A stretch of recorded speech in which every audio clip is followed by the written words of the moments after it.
Ang araw ay lumubog sa ibaba ng abot-tanaw, nagbigay ng amber na liwanag sa walang katapusang kalawakan ng karagatan.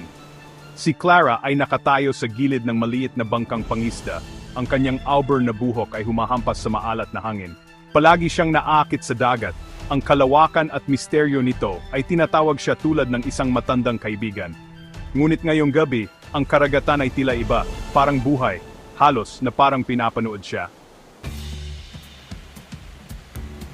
Nakumbinsi ni Clara ang kanyang mga kaibigan, sina Sarah at Mia, na sumama sa kanya sa gabing pangingisda. Ang tatlo sa kanila ay lumaki sa bayang Seabrook, kung saan ang dagat ay parehong pinagmumulan ng kabuhayan at alamat. Ang mga kwento ng mga sirena at mga halimaw sa dagat ay binubulong sa mga taga-bayan, ngunit palaging itinatanggi ni Clara ang mga ito bilang mga alamat lamang. Siya ay isang babae ng agham, pagkatapos ng lahat, nag-aaral ng marine biology sa lokal na universidad. Habang ang bangka ay lumulutang palayo sa pampang, ang langit ay dumilim, at ang mga bituin ay nagsimulang kumikislap ng bahagya sa itaas. Ang mga babae ay nagtatawanan at nag-uusap, ang kanilang mga boses ay umaabot sa banayad na pag-alon ng mga alon. Ngunit habang lumalalim ang gabi, nagbago ang atmosfera. Ang hangin ay lumamig, at ang mga alon ay nagsimulang mag-alon, ang kanilang ritmo ay hindi regular at nakakagambala. Sarah, narinig mo ba iyon? Tanong ni Sarah bigla, nanginginig ang boses. Itinuro niya ang abot-tanaw, kung saan kumikislap ang liwanag ng buwan sa tubig. Nakangiti si Clara, pinipilit ang kanyang mga tainga. Sa una, wala kundi ang tunog ng hangin at mga alon. Pagkatapos, bahagya, isang himig ang dumaloy sa tubig, isang nakakaakit, ethereal na tunog na tila hinahabi ang sarili sa mismong tela ng gabi. Ito ay maganda, ngunit nagpadala ng panginginig sa gulugod ni Clara. Mia, Jonay, kakaiba. Bulong ni Mia, malaki ang mga mata. Parang kumakanta. Tumibok ang puso ni Clara habang lumalakas ang himig, mas mapilit. Ito ay hindi katulad ng anumang narinig niya, isang boses na tila nagmumula sa lahat ng dako at wala sa isang pagkakataon. Ang mga nota ay nakakaakit, humihila sa isang bagay na malalim sa loob niya, hinihimok siyang makinig, sumunod. Sarah, Clara, ano ang nangyayari? Bulong ni Sarah, hinahawakan ang kanyang braso. Bago makasagot si Clara, biglang umalog ang bangka na nagpadapa sa kanila.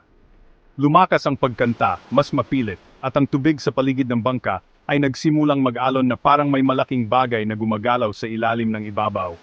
Mia, tingnan mo! Sigaw ni Mia, itinuturo ang tubig. Huminto ang hininga ni Clara nang makita niya sila, mga hugis na gumagalaw sa ilalim ng mga alon, makinis at anino, umiikot sa bangka tulad ng mga mandaragit.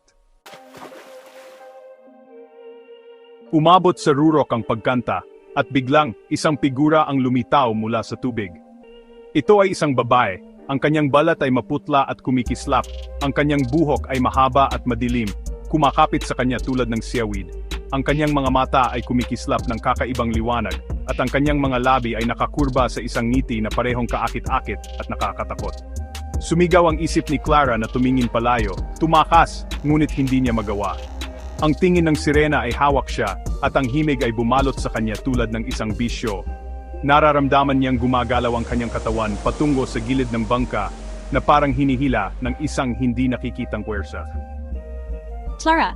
Sigaw ni Sarah, hinahawakan ang kanyang braso, ngunit halos hindi ito naramdaman ni Clara. Ang kanta ng sirena ay ang tanging naririnig niya, ang tanging iniisip niya. Kailangan niyang lumapit, kailangan niyang makita, kailangan niyang malaman. Inabot ng sirena, ang kanyang mga daliri ay humahaplos sa pisngi ni Clara. Ang kanyang hawak ay malamig, nagpadala ng kuryente sa katawan ni Clara. At pagkatapos, lumawak ang ngiti ng sirena, na nagpapakita ng mga hilera ng matutulis, parang karayom ng mga ngipin. Sa sandaling iyon, sumigaw ang mga instinct ni Clara na mas malakas kaysa sa kanta ng sirena. Pinakawalan niya ang sarili mula sa pagkahawak ni Sarah, at napadapa pabalik, bumagsak sa deck. Ang sirena ay humihiyaw, ang kanyang mga mata ay nagliliyab ng galit, at ang tubig sa paligid ng bangka ay sumabog habang mas maraming figura ang lumitaw.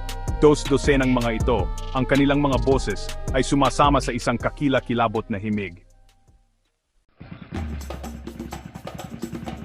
Paandarin ang makina.